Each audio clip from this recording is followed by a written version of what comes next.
একটা ভাই কমেন্ট করেছে, চিরদিনই আধারে কেটে গেল এ জীবন সং দিয়ে ভিডিও বানাতে।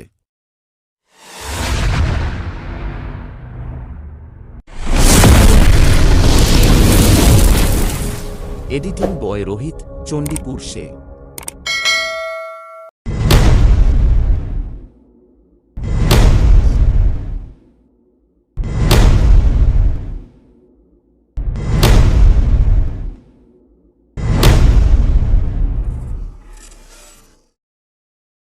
চিরদিনই আধারে কেটে গেল এ জীবন, কেউ তো প্রদীপ হাতে কাছে আসেনি। দূর থেকে দেখেছি পূর্ণিমা রাত আমি, কখনো আমার ঘরে